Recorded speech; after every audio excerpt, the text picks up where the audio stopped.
to Brunch with Brian, your weekday, every morning, daily home investing live stream. I love being here with you and helping you figure out real estate investing and stay positive and get things accomplished and be effective in your life. So we like to talk about all that. And yesterday, hopefully you joined us for a really phenomenal real estate experience and event. And that was a virtual 1 hour open house that we did in Minnesota. So we did that, it was 2 to 3 p.m. Minnesota time, 1 to 2 p.m. Our time out here. So how did that work?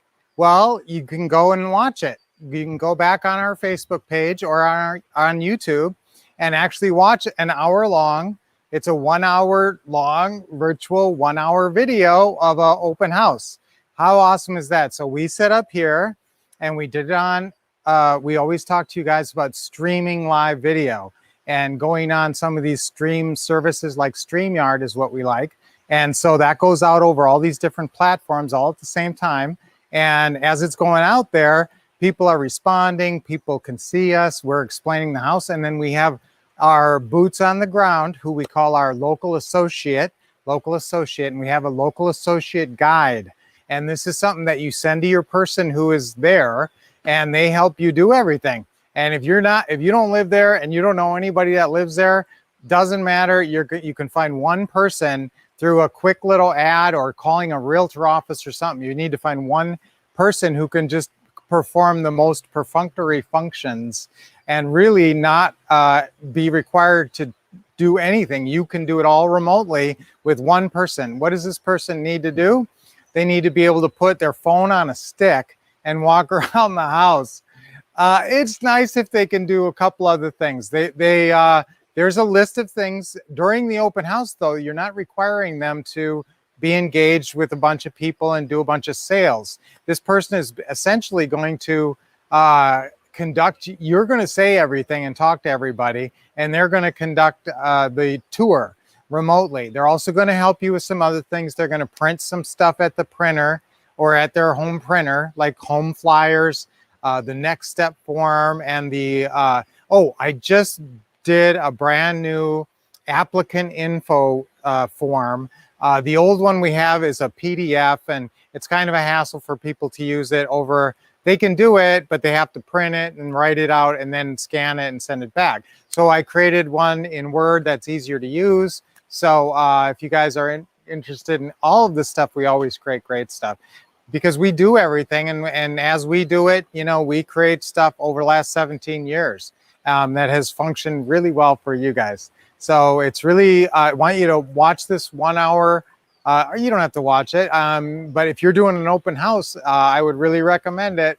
And especially if you want to start working remotely, remember we have that system called Deals at a Distance. And that includes this new, it's actually your local associate guide. And this is what you send them to help you through this process. So we got a great bunch of interest in the property. And of course it's sold. It's sold and we're just weeding through all the applicants. Okay, now we did say, and you'll see us say that we are going to make the decision that night.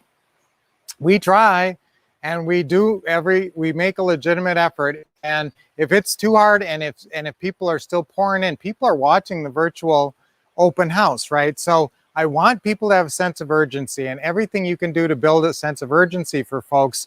We had at least 3 people that I knew about for sure run out to the bank and get cashier's checks and run them back to the open house. So at least 3, and I know we've got at least 3 people who can afford more than what we were looking for. We were looking for around maybe $1,500, maybe $1,600 a month at least. And we've got people who are offering us $1,800. And our payment on this property is really low. We're going to have, seriously, guys, about $1,000, about $950 positive cash flow on this property. So what do we look for here? So if you have a $950 positive cash flow on a property, how fast do you want this person to cash you out? So that's why, and this is kind of deceiving, that's why and counterintuitive. Someone comes in with a huge down payment or like 30,000 or 50,000, that may not be your person.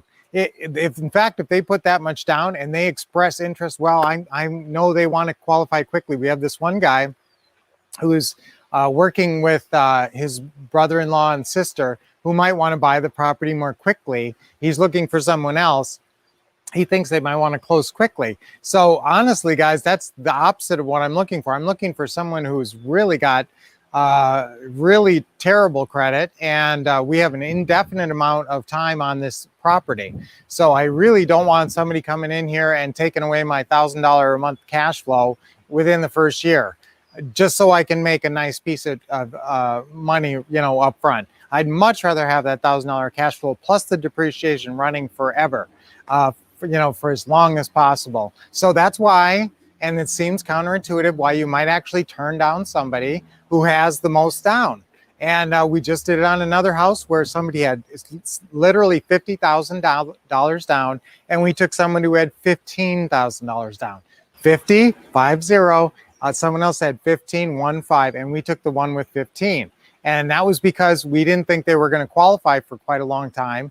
And at least we needed that first year. We never want people to qualify unless they really got their stuff together and we priced the house right. Now, sometimes we will have a situation where, yeah, I'd like you to cash out as quick as possible. We've even had deals where we only got a year from the seller. So obviously, yes, you want them to cash you out as quickly as humanly possible. But in a case like this townhome, we really want to extend that term. So we're actually looking for someone who is really not only has not great credit, but really isn't that interested in running down to the bank and getting qualified quickly. You know, when you start hearing someone saying, well, I'm this close to getting qualified and I'll be qualified real quickly, they may think that's what you want to hear. They may think you want someone to cash out quickly, but you're actually looking for someone who will take their sweet time and hopefully a long time, and maybe even at some point move out. And now this was a perfect house. This house looked great. You'll be able to see from the video. This was pretty much a pretty big rehab job. It was needed a lot of work, all new flooring, everything, and work on the deck in the back and a lot of other, the railing in front. Once you get into, remember, the pretty house polish is pretty much just carpet or flooring, interior paint, granite countertops, and landscaping. So on this one, now remember, it's winter time there, so everything's covered in snow. So you don't really have the landscaping as much to deal with, unless there's trash or something, but there wasn't. So really all we had to do was make sure the driveway was shoveled. But we did have to replace some outdoor wooden railings in the front and in the back, and some other stuff, and then everything inside. And we turned it from a 2-bedroom into a 3-bedroom. We framed in a bedroom and a bathroom downstairs. So this one was a little bit bigger. This wasn't just some pretty house polish. And so we put some money into it up front, but with that kind of a positive cash flow, I really want to hang on to this house for a long time. So, we got so much more to talk to you about this week. And I got to update you on something. Now, remember, we thought on Friday we were going to be doing our Taking Action workshop. That has been rescheduled. We have a big live quick start real estate school with Ron LeGrand and Global Publishing coming up. And so we wanted to put it right after that because we know we're going to have a lot of folks who want to attend right after that. And so this is basically right before that. So we want to just leapfrog that event and put it out a couple of weeks. So guys, I'm not sure what the exact date is for the next one, but I think it's just 2 weeks forward. We'll let you know on that. Now, why am I wearing pink today? Because it's International Women's Day. Yay! International Women's Day. It's also Proofreading Day. Now, I'm into proofreading. I always work very hard on everything I write and all my scripts, guys. And I'd just like to mention proofreading because I'm serious about this. Every script you ever read from me, everything that I expect you to be able to say out loud to somebody else, I've gone over hundreds of times. I've read it over out loud. Lynette, we use it. Our people use it. I mean, this is really, proofreading is my thing. I wrote screenplays in Hollywood for about 7 years. I wrote over 20 screenplays. They say writing is rewriting, and that's true. You're proofreading, but you're not just proofing for mistakes. Obviously, you're writing and revising and everything. So I'd write a script in about a month, and then I'd spend 6 months rewriting it. So that's really how it goes.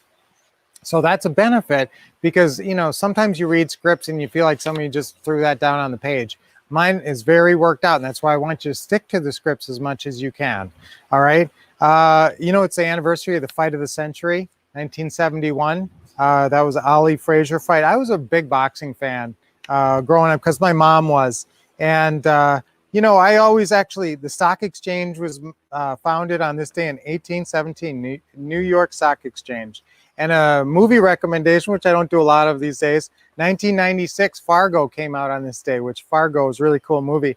Joel and Ethan Coen actually are from Minnesota, like I am. So that's very cool. And but coming back to International Day of Women, let's just really celebrate the women, because guys, like I said, I wore pink today for women. And let's do our affirmation. Women are awesome. Okay, 1, 2, 3. Women are awesome. Okay, let's do that again. Ready? 1, 2, 3. Women are awesome. And Lynette is the greatest. You know, I'm in love with my wife, and I've been in love with her for 35 years, 37 years actually, because I fell in love with her right when we met. And that is true. It was love at first meeting. And I've been such a lucky man with that. And I really love women. I think back of when I was a kid, and I was kind of a sensitive kid. I mean, I was making movies when I was 10, and I read all the time. I was a massive reader. So I read a lot of books, and I don't know, I was kind of sensitive. And so I used to come home from school. I don't even know if I should tell you this, because I've never told anyone this, but I used to watch this show. Now, I don't know if you're old like me, but I don't know if this was a national show or if it was just some local little show. And I don't know if I've got the name right, but I think it was actually called Girl Talk. And I used to go home and actually watch this show, because it wasn't cartoons. It was like people talking about stuff, talking about interesting stuff. It wasn't politics and that. It was just like life stuff. And it was interesting to me. And like when I go to a party, sometimes I find that I'm talking to women more than men sometimes. I like sports. Don't get me wrong. I love talking about the Suns and the Vikings. I love the Vikings, and football and basketball and baseball. The Diamondbacks and everything won the World Series in 2001. Massive fan. So, you know, I love sports and everything. And I love talking about sports up to a certain point. But sometimes you get in like better conversations, deeper conversations. Women are more willing to be open about stuff and actually talk about life stuff, which always interested me. And that's why I talk about it on Brunch with Brian here.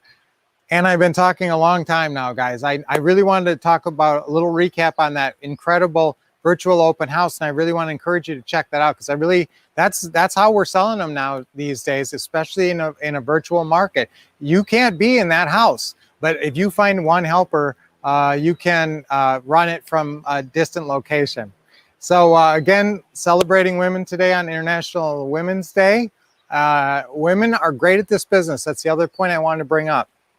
This is a business that I think actually lends itself to, sorry, getting choked up here, to women doing really good at this, because women tend to be less threatening. When you get a phone call from a guy, you know, and that's why I tell guys to be careful and don't come on too strong. A lot of times when you get a call from a guy, he sounds like some salesman, he's coming on too strong, and you kind of pull back. Whereas a woman who takes the time to maybe build a little bit of rapport and is friendly, guys tend to respond to a woman's voice, especially in a negotiating situation. It's not too, you know, rams bucking heads there. So a lot of times women are very effective at this, and I've seen it with Lynette. You know, even opening calls, people tend to be a little bit more open sometimes. Now, I'm not saying that is a universal rule, but I think that is definitely something that can be taken into account. And as a woman, if you're a woman doing this business and pursuing this business, I have a lot of encouragement for you. And this business, if you can be tough like Lynette is sometimes at the right times, but I think you have kind of an advantage, because I think men tend to be more open and flexible with women and meet in person and stuff as well. So I think this is a great business for women. So celebrating women today on the International Day of Women, and wearing my pink today. And so have a great day, all you ladies and girls, women, ladies, and you men, support your women today. Do something nice for the women in your life today. Give them a present or tell them how much you love them. Compliments. Sometimes compliments are more important than a gift. So it's really what you say that people remember. What you say, coming back to that. All right, guys, what a great Brunch with Brian to start off our Monday. And we'll be back, of course, every weekday this week with Brunch with Brian. And remember, Friday is moving forward, our taking action a couple of weeks. So look forward to that. And I will see you guys tomorrow. And don't forget Teaching Tuesdays and all the other great chances to be with us. Till we see you next, keep expecting success, getting awesome training, and taking action.